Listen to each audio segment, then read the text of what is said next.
Isso. São os 6 e pouco de aposentadoria, mais os 20 que a minha mulher recebia, que passou para 30, mas ela não recebeu nenhum de 30 porque morreu antes. Uhum. Mais ou menos, então, 26 mil, é isso? Não, pode dar 30 mil. 30 mil reais mensal. Tem mais porque tem doação para meus filhos. Uhum. É porque eu não tenho... Não, mas o senhor, pessoalmente, só quero saber isso. Eu poderia chegar a quanto? 50 mil? Tá, 50 mil reais mensais. Eu não sei, eu tô tentando chutar aqui, doutor. Tá, aproximadamente... Eu posso depois mandar por escrito, sabe, o que... Tá, é porque é importante, porque o juiz precisa fixar disso. O rendimento fixo que eu recebo todo mês é esse, são 6 e pouco da anistia, e era 20, agora passou para 30. 26 mil, então. A Lewis que paga. Tá, 26 mil reais. Depois o advogado manda para o senhor aí o total do rendimento das doações. Tá bom. Estado civil viúvo, tá? 4, nenhum menor de idade. Tá. Grau de instrução do senhor. Grau de instrução. Um curso primário e um curso técnico. Tá. Curso primário e curso técnico.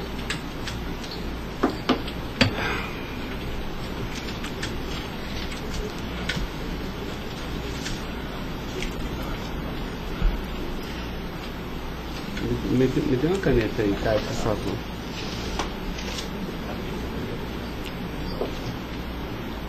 Pode gravar, Caio.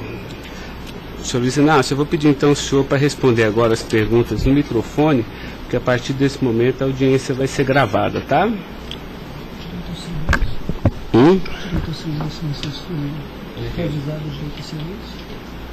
Eu vou avisar ele agora. Vou falar da acusação e vou avisar. Tá pronto, Caio? Tá. Senhor Luiz Inácio, esse momento é o momento do seu interrogatório, tá? A lei lhe garante o benefício de ficar em silêncio em todas as perguntas que eu lhe fizer, as perguntas feitas pelo membro do Ministério Público, pela defesa dos denunciados, inclusive até pela sua própria defesa, tá? Existem 2 denúncias aqui nessa ação penal, envolvendo Delcídio do Amaral Gomes, André Santos Esteves, Edson de Siqueira Ribeiro Filho, Diogo Ferreira Rodrigues, Luiz Inácio Lula da Silva, o senhor, José Carlos Costa Bunlai e Maurício Barros Bunlai, tá? E em síntese, a denúncia fala da existência de uma organização criminosa, tá?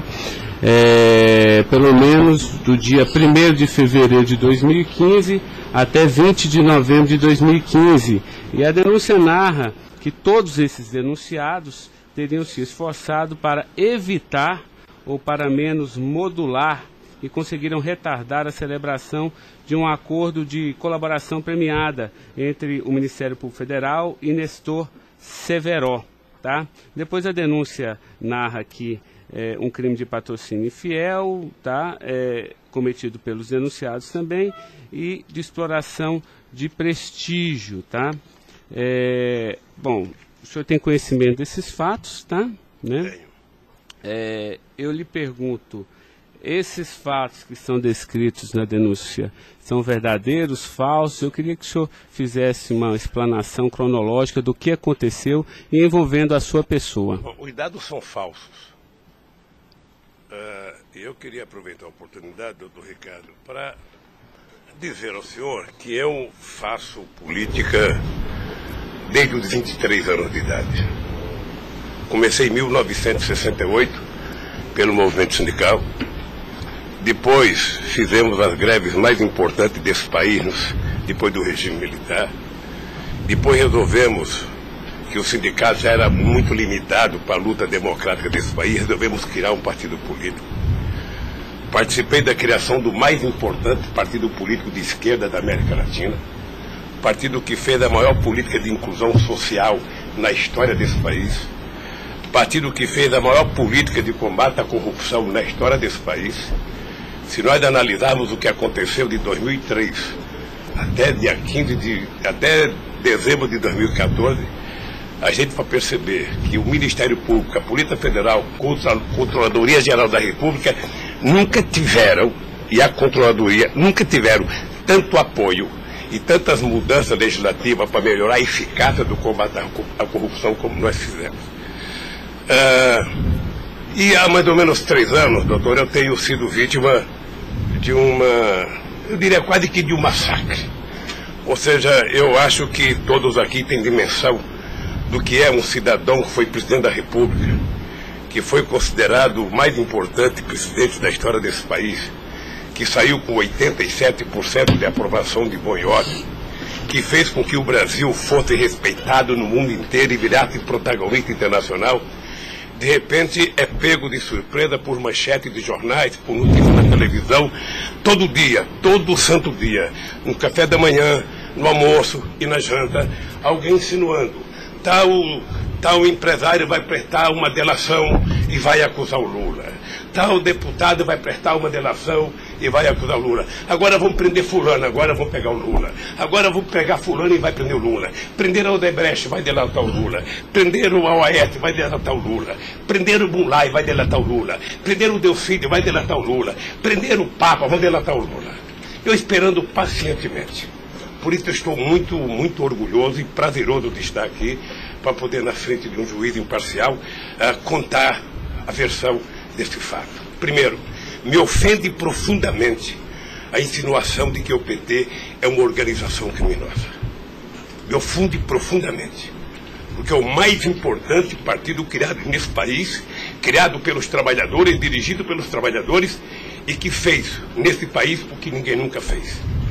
E combater a corrupção não é virtude, é uma obrigação moral e ética. E isso eu aprendi com uma mulher que nasceu e morreu analfabeta. Segundo, esse partido conseguiu fazer com que as instituições fossem fortalecidas. O Ministério Público tinha um apelido de engavetador. No meu governo, pela minha vocação sindical, eu fazia questão de fortalecer a corporação e indicar o representado pela instituição.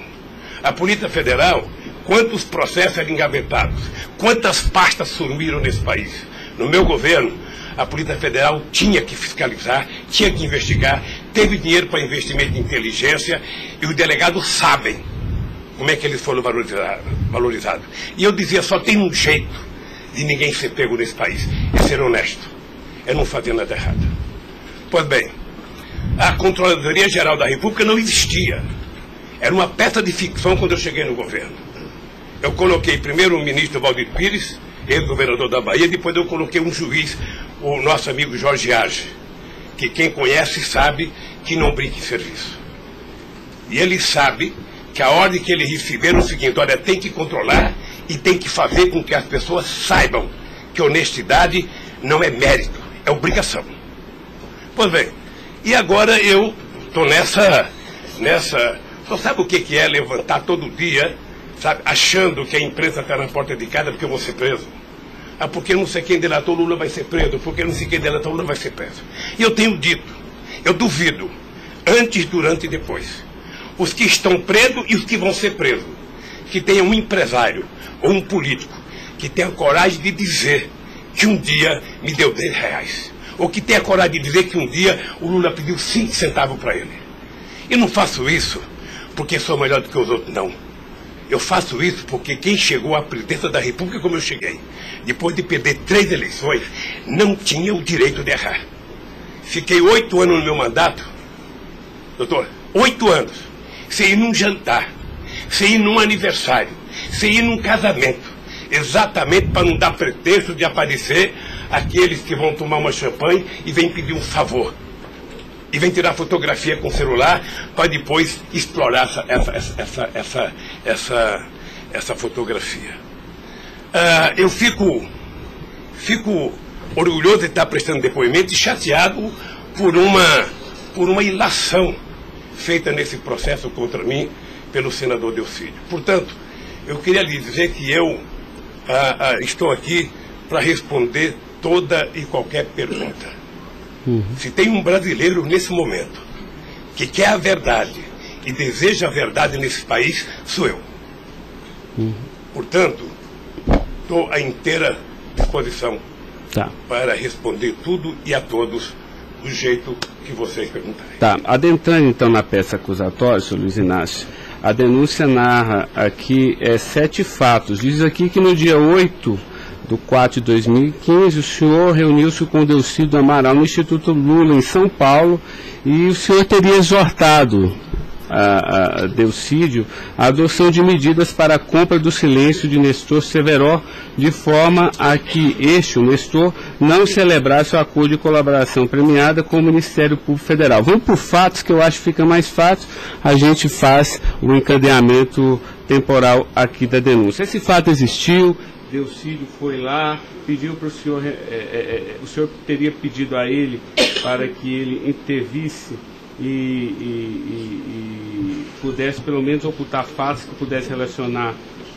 o senhor José Carlos Bunlai, e ele diz mais, diz até que o senhor também teria pedido a ele, porque o senhor também teria envolvimento aqui com negócios escusos na Petrobras. Doutor, só tem um brasileiro que poderia ter medo de um depoimento do Severo, pela relação que tinha com ele, que é o Delcídio. Eu não tinha relação com o Severo. Portanto, eu não tive nenhuma preocupação com o depoimento de nenhum empresário, de nenhum diretor da Petrobras, porque não tem essa relação com eles. Portanto, o Delcídio contou uma inverdade nesse processo. Mas essa reunião existiu? Deve ter tido muitas reuniões com o Delcídio. Ele era senador da República, era líder do governo, nós conversamos muitas vezes, em São Paulo e em Brasília. E com outros deputados. Lá no Instituto Lula? Várias vezes o Delcídio esteve lá. Várias vezes. Ok. Eu iria perguntar por fatos aqui, mas assim, pelo que o senhor está falando, senhor, ele teve lá, o senhor admite que conversou com ele, mas não houve essa conversa para adoção de medidas, o senhor teria pedido para ele, porque o senhor, José Carlos Bunlai é amigo do senhor. Doutor Ricardo, deixa eu dizer uma coisa. Eu não tenho nenhuma razão para ter qualquer problema com o depoimento do Severo. Mas nenhuma razão. Não o conheço, não tive convivência com ele. Portanto, o depoimento do Severo era um problema para o Delcídio e não para mim, que teve uma convivência com ele ainda no governo anterior, antes do meu governo, quando foi diretor de óleo e gás da Petrobras. Não foi comigo. Tá, não surgiu essa conversa, então. Não surgiu, não se tocou. Se o senhor falar da Lava Jato?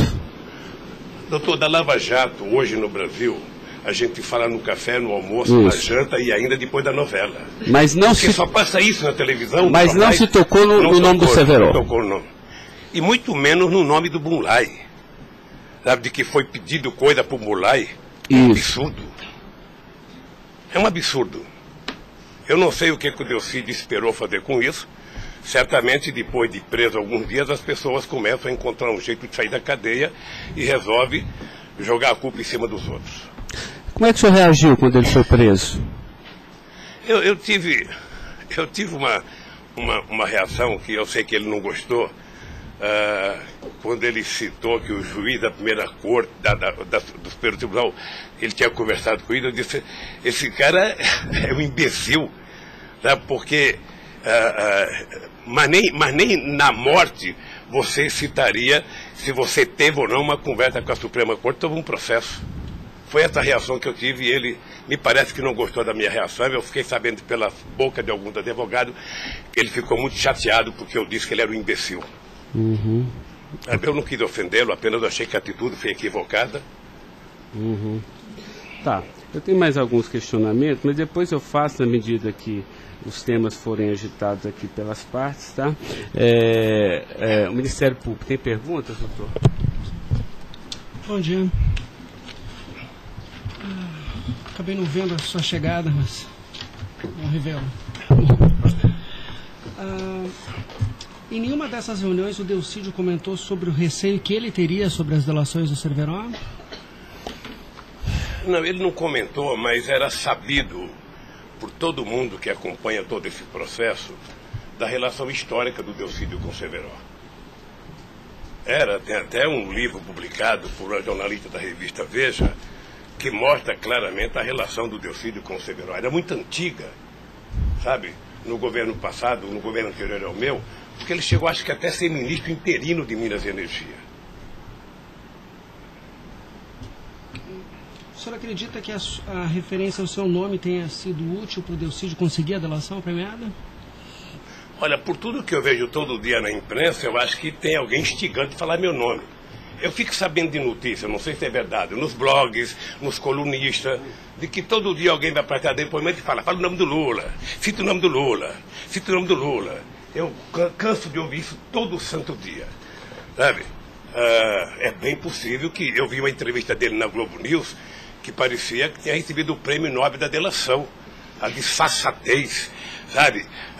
Como ele estava se desenvolvendo, eu fui no Roda Viva. Ou seja, depois que fazem a bobagem que fez, se é que fez, ele teria que jogar nas costas de alguém. Primeiro, sabe, a minha relação com o Delcídio era uma relação institucional. E ele sabe disso. Voltando um pouco, o senhor poderia explicar a sua relação com o Bunlai? Veja, eu conheci o Bunlai na campanha de 2000. O PT governava o estado do Mato Grosso do Sul e eu precisava fazer uma gravação para um programa de televisão da campanha para falar com o setor do agronegócio. E aí o governador do PT disse que tinha um amigo lá e me levou na fazenda dele, me parece que em Miranda. E eu fui nessa fazenda, uma boa fazenda. Até depois eu fui pescar nessa fazenda, fiquei 4 dias no Rio Miranda, não peguei nenhum peixe. Mas gravei um programa, foi um programa de sucesso. Depois eu ganhei as eleições e depois estabeleci uma relação com o Zé Carlos Bunlai.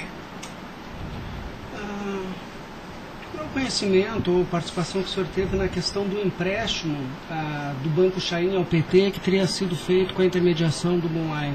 Eu não, já disse isso, eu não tenho nenhum... Fiquei sabendo de que o Bunlai tinha feito um empréstimo pela imprensa. O senhor teve conhecimento de que para quitar esse empréstimo houve a contratação pela Petrobras da empresa Chain Engenharia na questão Fiquei da sabendo também pela imprensa e me parece que numa pergunta que o Ministério Público já me fez. Após esses fatos, sobre a saída do Cerveró do posto da diretoria da Petrobras, há uma informação na denúncia relativa a divisões de indicações por partido de diretorias na Petrobras. A diretoria de abastecimento seria normalmente indicada pelo PP, diretoria de serviços pelo PT, diretoria nacional pelo PMDB. O senhor tem conhecimento disso? Veja, deixa, doutor Ivan, dizer uma coisa que me parece que está virando costumeiro isso no depoimento, que é a falta de compreensão do que significa um governo de coalizão em qualquer parte do mundo. E parece que tem pessoas com dificuldade de compreender isso. Aliás, no depoimento do presidente Fernando Henrique Cardoso, ele foi muito bem ao explicar o que é um governo de coalizão.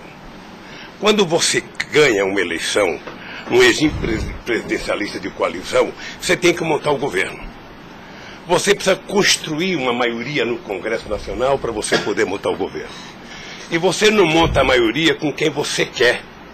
Porque se você pudesse, você pegaria só suplente que não foi eleito. Mas como o suplente não vota, você tem que fazer o acordo com quem é eleito, com quem tem mandato. E obviamente que você pode fazer um acordo programático, e nesse acordo programático você pode fazer um acordo de participação no governo. Então, os partidos que compõem a base do governo participam do governo, indicam ministros, indicam cargos. Todas as pessoas indicadas são pessoas com mais de 30 anos da Petrobras. Eu já disse no depoimento, sabe, que vocês vão ter que ouvir muita gente, o Conselho Fiscal da Petrobras, o Conselho de Administração da Petrobras, sabe, para saber se havia denúncia de corrupção, porque quando nós indicamos as pessoas e quando os partidos indicam, ou seja, se aparecer alguma denúncia de corrupção e aparecer no GSI, essa pessoa não é indicada. Porque qual é o critério? O partido tem um ministro, o partido tem uma bancada. Essa bancada conversa com o ministro. Se indicar um nome qualquer, esse nome vai para a Casa Civil, da Casa Civil passa para o GSI, que é o Gabinete Institucional, faz um levantamento, eu não sei aonde, sabe? E se não tiver nenhuma denúncia, essa pessoa é mandada para o Conselho de Administração e o Conselho de Administração indica. Não é o presidente da República que indica, é o Conselho de Administração. É assim que funciona em qualquer lugar do mundo. Ex-presidente, mas só uma questão relativa a isso. Existe um vídeo no YouTube em que o senhor está inaugurando uma plataforma que o senhor realmente fala que no seu governo a Petrobras se tornou mais transparente e que o senhor participava mais das decisões da Petrobras. É de uma plataforma em Angra dos Reis, isso foi em 2010. Então, deixa, doutor. Aí eu estou lhe perguntando para o senhor explicar. O senhor se lembra desse discurso? Eu sei que é muita coisa, mas eu estou até com um vídeo aqui e eu queria lhe perguntar isso. Senão a gente pode até passar. É que a imprensa dizia que eu vivia fazendo assembleia. Eu fui o presidente que certamente mais visitei a Petrobras. Eu fui o presidente que decidi no governo e com a Petrobras de que era importante que a gente recuperasse o poder de construção de plataforma da Petrobras para a gente não importar da Coreia ou da China, que era preciso criar uma indústria petrolífera forte no Brasil. Por isso é que nós aprovamos a Lei de Conteúdo Nacional. 65% de tudo que fosse construído de plataforma ozônica teria que ser feita no Brasil, para a gente ter uma política industrial, para a gente definir uma política de engenharia, de ciência e tecnologia, porque o Brasil é um país grande, o Brasil não pode ser um serviçal, o país não é uma republiqueta. Este país poderia produzir e atender toda a América Latina e atender toda a África que margeia o rio chamado Atlântico. Lamentavelmente. Não, mas a pergunta é o seguinte, é porque o senhor falou que realmente no seu governo o senhor participava mais das decisões. Eu não participava, deixa eu mais falar. as decisões. Se o senhor quiser, a gente pode até ter um vídeo, e eu trouxe aqui aí para o senhor explicar. E Delcy também havia falado isso, que depois do mensalão, o governo federal, a presidência da República, participava mais na Petrobras. Isso ele falou. Deixa eu lhe falar uma coisa, o papel do governo, o governo participa na Petrobras através do Conselho da Petrobras. O Conselho da Petrobras tem vários ministros, tinha a ministra de Minas e Energia. Tá? Eu, durante todo o tempo da Petrobras, eu só participei de uma reunião de definição da política estratégica da Petrobras. A discussão de investimento para os próximos 20 anos. Se a gente ia recuperar a indústria naval, se a gente ia recuperar a indústria de sonda, de plataforma, se a gente ia discutir, sabe, exportar, se a gente ia fazer a lei de partilha, se a gente ia fazer com que o petróleo voltasse a ser do povo brasileiro, como nós conseguimos fazer. Nessas decisões estratégicas eu participei de uma reunião. Tá, mas de cargo então não. De cargo não. Porque tem o Fernando Soares que fala que o senhor realmente definia também essas questões. Não definia cargo. Quando havia briga no PMDB, ou não. Quem decidia, se não se decidir, era o senhor que realmente... Deixa eu lhe dizer uma coisa para o senhor. O presidente não indica cargo na Petrobras. O presidente recomenda ao Conselho da Petrobras a indicação de tal pessoa indicada por tal partido político a partir da capacidade técnica das pessoas. É assim que funcionava no governo anterior, é assim que funcionava certamente no governo militar, é assim que deve funcionar hoje. É assim que deve funcionar hoje. Porque a Petrobras é uma empresa de engenharia muito poderosa e você não pode ficar colocando gente que não tem expertise para fazer determinadas coisas. Tá. Mas a expressão foi essa aqui, eu anotei. A gente sabe o que acontece lá dentro. O que o senhor quer rever o discurso? Eu não preciso rever, não. Tá. Assim, porque isso me chamou a atenção. A gente sabe, quer dizer, antigamente era uma caixa preta, foi esse o contexto. E agora a gente sabe o que acontece lá dentro. Quais foram os mecanismos que o senhor tomou, então, para que a Petrobras realmente ficasse mais transparente? A fazer com que o Conselho acompanhasse mais as decisões. Porque como a Petrobras é muito grande, entre uma decisão do Conselho da Petrobras, uma aprovação da diretoria e os acontecimentos nas engenharias da Petrobras, são milhares de pessoas que participam daquilo. É por isso que um dia um presidente chegou a falar que ele é uma caixa preta que ninguém sabe. Então vamos tentar saber, sabe? Fazendo com que as coisas funcionem mais democraticamente. Por exemplo, quando nós descobrimos o pré-sal, nós tivemos uma decisão estratégica do que fazer com o petróleo. O petróleo não é das empresas estrangeiras que vêm aqui comprar gás e óleo, não. O petróleo é nosso. Então eles vão ter que pagar para o governo. É por isso que nós aprovamos 75% do ROT para a educação. É por isso que nós aprovamos a partilha, que é o que incomodou muita gente no mundo, o que incomodou as grandes petroleiras. É esse país que tinha complexo de vira-lata, virar dono do seu nariz. Okay. Eu sei que isso incomodou muita gente. Incomodou muita gente no mundo inteiro. Sabe, e agora eles estão tentando desmontar. Porque um país que não se respeita, um país que não tem soberania, um país que não tem empresas de porte extraordinário como a Petrobras e vende tudo, sabe, sinceramente, não é um país. Ok. Doutor Ivan, só porque o senhor tocou no tema, eu quis aproveitar, tá? Mas pode continuar, pode prosseguir. A pergunta é relativa à diretoria internacional, que ela foi ocupada pelo Cerveró e depois pelo Zelada. Ambos foram indicações do PMDB ou o Cerveró foi indicação do PT e o Zelada... Não, eu já tive a oportunidade de dizer isso. Isso foi indicação do PMDB. Ambos? Não sei se de todo o PMDB ou da bancada do PMDB de Minas Gerais, que foi indicado o Zelada para diretor internacional da Petrobras. O critério é o mesmo. O Zelada foi indicado, passa na Casa Civil, passa no GSI e é mandado ao Conselho da Petrobras, que decide. Não, perfeito. Mas e o Cerveró? Ele tinha sido indicado anteriormente pelo PT ou pelo PMDB? Pelo PMDB pelo também. PMDB. Eu acho, eu falo quase com certeza absoluta pelo PMDB. É o que diz a... Eu falo quase que com certeza absoluta. A pergunta é o seguinte, com a troca pelo Zelada, a saída do Cerveró desse posto de diretoria, ele acabou sendo indicado para a BR Distribuidora. No próprio depoimento do Cerveró, ele afirma que isso teria sido como um reconhecimento pelo papel que ele prestou no auxílio da contratação da Chaim pela Petrobras, na questão do navio sonda. Me parece que ele não diz isso exatamente. Me parece que ele utiliza a palavra acha que foi isso. É diferente de dizer que ele disse. Ou seja, ele acha que foi isso. Deixa eu lhe falar uma coisa. Eu não conheço o Cerveró. Conheço agora que ele ficou famoso. Tá? Quando eu vi o Cerveró, eu vi a en passant em reuniões coletivas. Portanto, eu não tinha nenhum interesse de tirá-lo e nenhum interesse de colocá-lo. Nenhum interesse. Para mim, se uma força política que compunha o governo indicasse ele ou outra pessoa e tecnicamente ele fosse reconhecido pelo conselho da empresa que o indicou, para mim estava perfeito. E veja, durante todo esse período não houve uma única denúncia contra nenhum deles. A denúncia começou a acontecer porque o juiz Moro começou a fazer escuta durante 8 anos num bandido chamado Rousseff, e aí então, em 8 anos dá para pegar alguma coisa.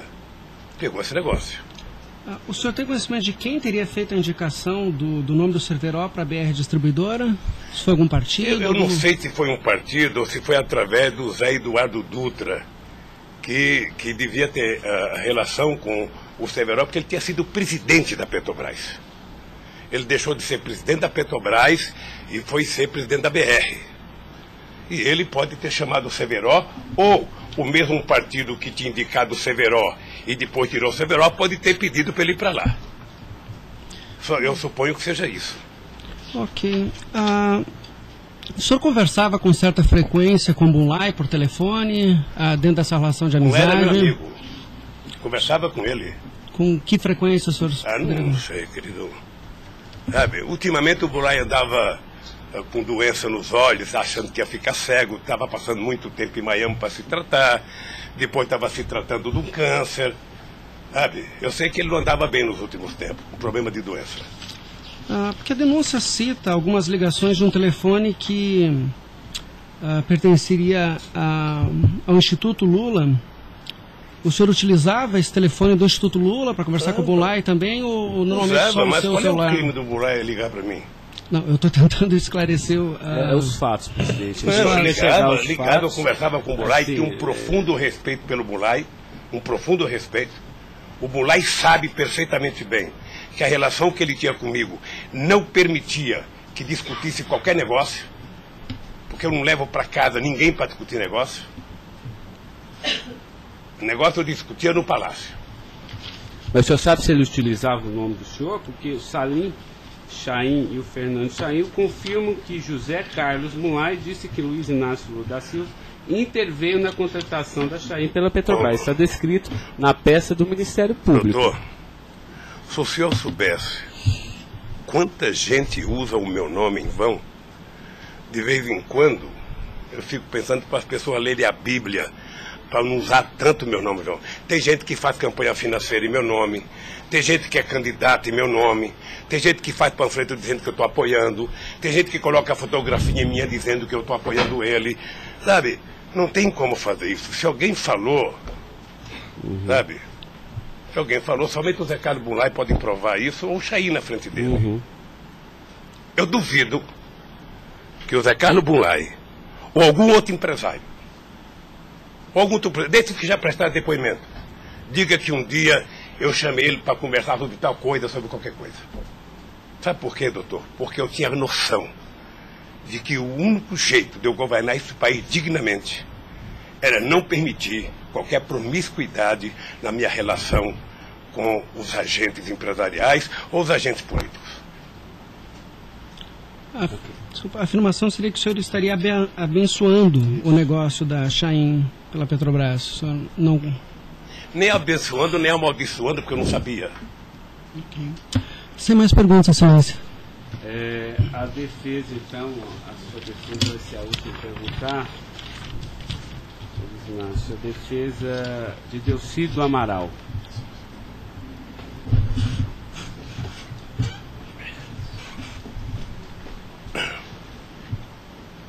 O doutor vai ter que, alguém vai ter que sair para ele perguntar, tá? Da mesa para que...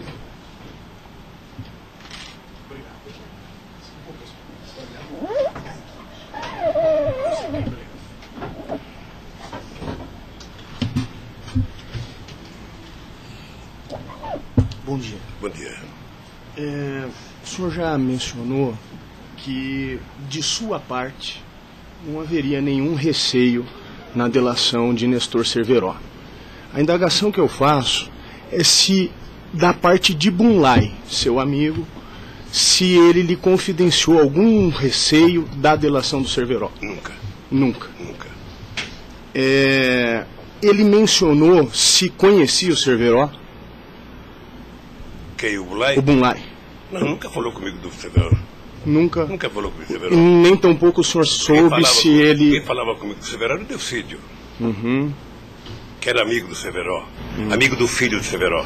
Perfeito. O senhor tem conhecimento se a delação do Nestor Cerveró foi utilizada como um dos fundamentos para a condenação do senhor Bunlai? Não tenho. Não tem conhecimento. Não tenho. Tá certo. Eram só essas as indagações. Excelência, muito obrigado. Obrigado, senhor ex-presidente. A defesa de André Esteves tem questionamentos? Não tem? A defesa de Edson Siqueira Ribeiro Filho.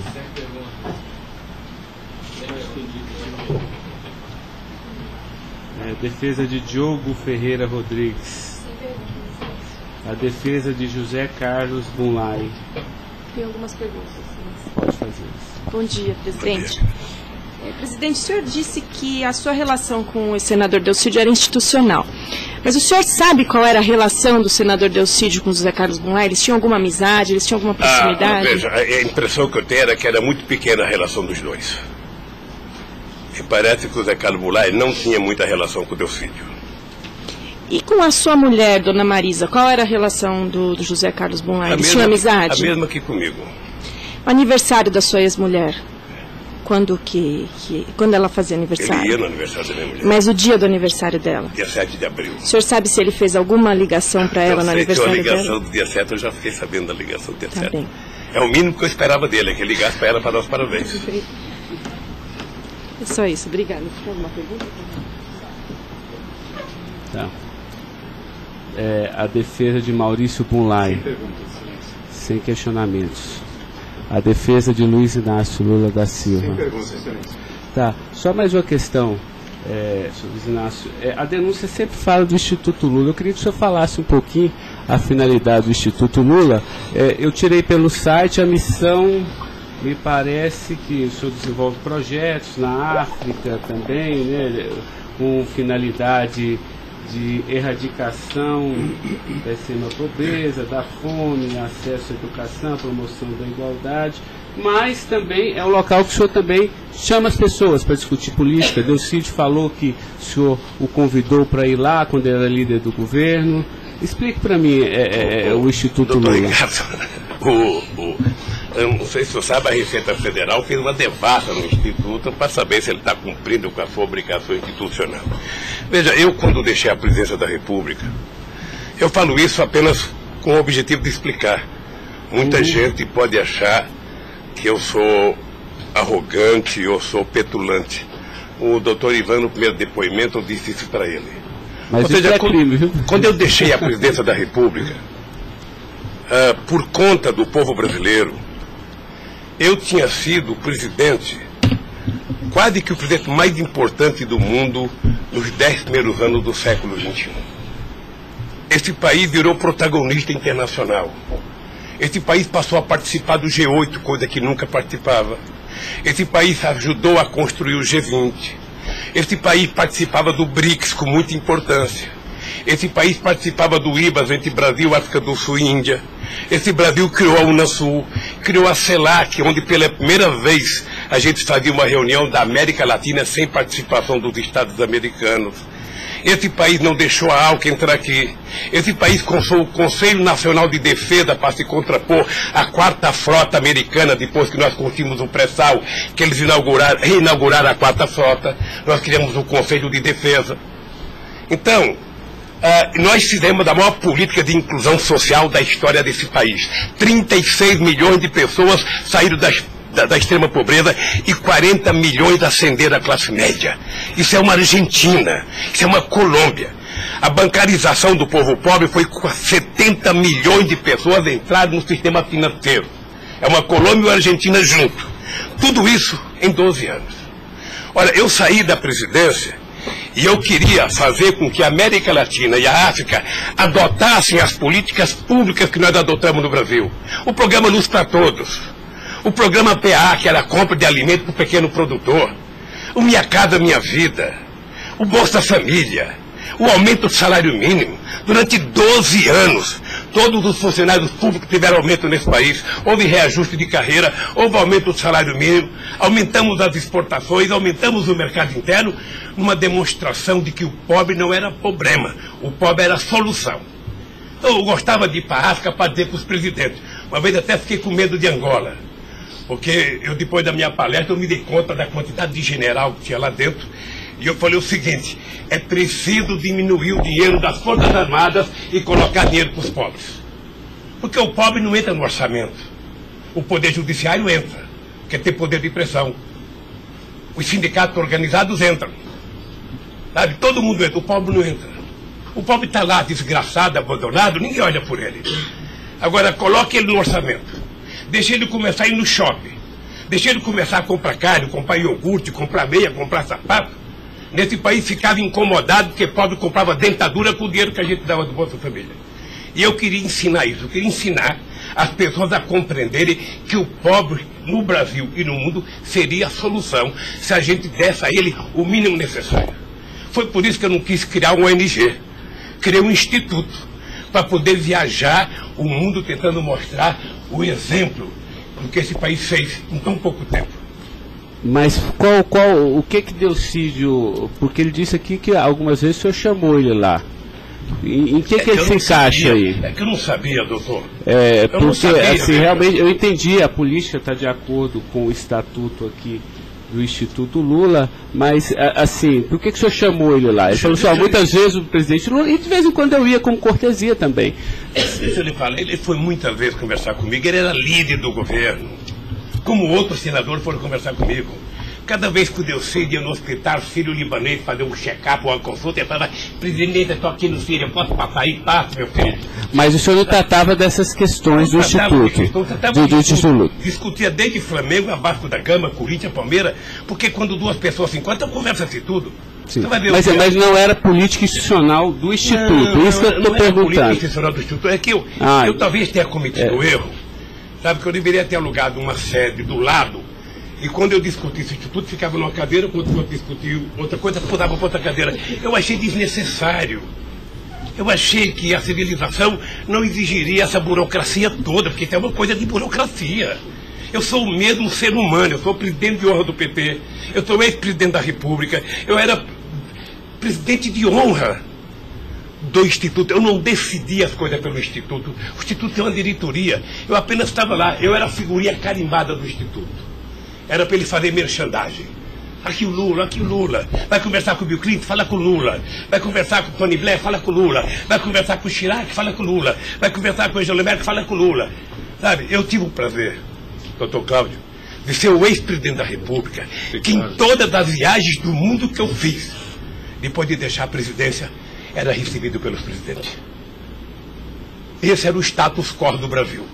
Hoje nós estamos numa situação em que o presidente não tem coragem de ir na Bolívia. Então o país, que era um motivo de orgulho, virou um motivo da tristeza. Pela pequenez que esse país tomou dimensão nos últimos anos. Não, eu não estou emitindo nenhum juízo de valor, mas assim, o que eu quero saber é o seguinte: o senhor também chamava pessoas como o líder do Delcídio para conversar sobre outros assuntos. Chamava dirigente sindical, chamava gente do LGBT, chamava negro, chamava índio, chamava todo mundo. Isso. Ali, eu vou dizer uma coisa, sabe qual é o apelido do Instituto? Sabe? Não sei, nunca fui. Posto Ipiranga. Sabe? Lamentavelmente é assim. Mas não é por causa do Instituto, é por causa do personagem. Sabe? Então todo mundo fala: tem problema em tal lugar? Posto Ipiranga. Tem problema em tal lugar? Posto Ipiranga. E sabe que eu tenho orgulho disso. Eu tenho muito orgulho de fazer 36 anos que eu deixei o movimento sindical e ainda sou amigo de todos os sindicalistas, de todas as correntes, da Força Sindical à CUT. Sou amigo de todos os partidos políticos. Sabe? Então, se isso é um pecado, se isso é um erro jurídico, se isso incomoda o Ministério Público, a Polícia Federal, sei lá quem, sabe, eu vou alugar uma salinha na porta e sento lá e atendo e vou deixar em paz, porque não é possível. Sabe? Não é possível, sinceramente, doutor, sinceramente, eu quero lhe agradecer a oportunidade de vir prestar esse depoimento. Eu estou com muita coisa na garganta para falar. Eu estou cansado de ver procurador dizer que não precisa de prova, que ele tem convicção. De juiz dizer: eu não preciso de prova, eu tenho fé, vou voltar com fé. Eu quero provas. Alguém tem que dizer, sabe, qual é o crime que eu cometi, aonde que eu cometi. Chamar o PT de organização criminosa, se dependesse de mim, cada deputado do PT, cada vereador do PT, cada militante, abrir um processo para quem dizer provar qual é a quadrilha. Porque eu estou cansado, doutor. 71 anos de vida, eu cansei. Cansei de ver, sabe, as instituições que eu ajudei a criar desde a Constituinte, para valorizá-las, desprestigiadas por comportamento pessoal. Gente que adora, gente que não pode abrir a geladeira, que vê uma luz e já começa a dar declaração. Gente que liga o barbeador, começa a falar achando que é o microfone do rádio. Eu cansei disso. Eu sempre valorizei o Ministério Público. Eu sempre valorizei a Polícia Federal. E sempre valorizei o Poder Judiciário. Os ministros podem lhe dizer. Eu indiquei quase todos. Nunca pedi para eles um favor pessoal. E não peço. Porque a instituição tem que ser forte, não para me ajudar, para garantir a democracia desse país. Lamentavelmente, tem pessoas que não pensam assim. Eu, quando vejo um jovem procurador ir para a televisão falar 1h30 e depois dizer: não me peçam provas, eu tenho convicção, não dá, doutor. Não dá para aceitar isso como uma coisa séria nesse país que está jogando a cada vez mais a oportunidade de se transformar num país grande. Nós quase chegamos a ser a 5ª economia mundial. Quase chegamos. Por mediocridade não chegamos. Então eu lamento profundamente. Eu gostaria que meu depoimento fosse tudo numa semana só. Para mim poder desvendar os mistérios todos. E acabar com essa hipocrisia. Fulano vai prestar depoimento, fulano vai delatar, fulano vai não ter das contas, fulano, e o Lula vai ser citado. Quem sabe está na hora de chamar o dono da Globo, da Record, da Bandeirantes para prestar depoimento para ver se eles me delatam. Porque o que eles dizem que vão me delatar, eu duvido que tenham coragem de me delatar, porque não tem nenhuma prova e nunca conversaram comigo sobre qualquer crime. Doutor, eu aprendi a andar de cabeça erguida. E sabe que custa muito. Para quem nasce na elite, não precisa nada. Mas para quem vem lá de baixo, sabe, não deixar ninguém colocar cangaia no seu pescoço, não é fácil. Esses dias eu sei de uma história, de um depoimento, de um processo que eu abri contra uma jornalista, até vou contar isso que ninguém sabe aqui. E eu acusei uma jornalista que falou, em qualquer país democrático do mundo, ela seria presa, porque ela falou de um presidente da República. E ela foi prestar julgamento. E a advogada, acho que a nossa advogada, me chamou de doutor. Aí o juiz começou a rir. Ah, mas ele não é doutor? Ele não é doutor? Como é que você chama ele de doutor? Não, estou chamando dele de doutor porque ele tem vários diplomas de doutor honoris causa. O juiz deu uma gargalhada e pouco tempo depois inocentou a jornalista. Eu vou recorrer até a Suprema Corte. Aos 71 anos eu não sei quanto tempo de vida que eu tenho, mas eu tenho fé em Deus de ver essa jornalista ser julgada. Porque, em nome da liberdade de imprensa, ninguém pode avacalhar a vida dos outros. Ninguém pode. E o que eu estou vendo nesse processo? Tem gente que acha que eu sou contra a Lava Jato. Pelo contrário. Pelo contrário. Eu quero que a Lava Jato vá a fundo para ver se acaba com corrupção. O que eu sou contra é tentar criminalizar a pessoa pela imprensa e não pelos autos do processo. O que eu sou contra é execrar, é condenar. Eu conheço pessoas que tivessem liberdade seriam mortos na rua. Tal é. Sabe quantas horas eu tenho de notícias negativas contra mim no Jornal Nacional em 8 meses, 16 horas? Nenhum político no mundo aguentaria isso. E eu vou matá-lo de raiva, porque toda pesquisa vai aparecer na frente. Para eles saberem que nem sempre eles podem brincar com as pessoas. Sabe? Então o juiz, o promotor, o delegado, não tem que ficar fazendo, sabe, pirotecnia com as pessoas. A primeira apura, investigue e condene. Quando condenar, bote na cadeia. E acabou. Sabe, não é tirando fotografia de criança, mostrando casa, mostrando não sei das quantas, inventando mentiras, inventando ilações. Então, quero lhe dizer que o senhor está diante de um homem que está disposto a prestar tantos quantos depoimentos for necessário. E quero que todo mundo saiba, se tem um brasileiro que quer a verdade nesse país, sou eu. E não me venham com mentiras ou com ilações. Porque um cidadão que nasce no Nordeste e não morre de fome até os 5 anos de idade, não tem medo de cara feia. Eu quero defender a minha honra, que é o valor mais importante que eu tenho. Então eu quero lhe agradecer esse depoimento e a liberdade de poder dizer essas coisas que eu até agora não tinha falado, mas eu cansei, eu vou falar. Doutor Luiz Inácio, o momento é do senhor, tá? É a sua defesa, o senhor tem todo o direito de falar. Só mais uma questão para a gente encerrar, acho que ninguém tem mais questionamentos. O presidente do Instituto Lula, na época, em 2015, era o doutor Paulo Okamoto. Ele não participava de nenhuma reunião, assim, com o senhor, às vezes, ou participava, ou era bem informal, como o senhor disse? Eu sou um pouco relaxado, sabe? Porque Delcídio disse aqui que as reuniões eram somente ele e o senhor, que as coisas era só... Não ficava ninguém na sala. É isso? O senhor confirma isso? Eu tenho pelo Delcídio, eu não vou levar muito a sério o que ele disse. Tá? Mas deixa eu falar, eu aqui, quando eu era presidente da República, eu brigava com a minha assessoria que achava que eu tinha que ter uma liturgia. A liturgia é importante, presidente. Você não pode andar no corredor abraçando as pessoas. A porta não pode ficar aberta, sabe?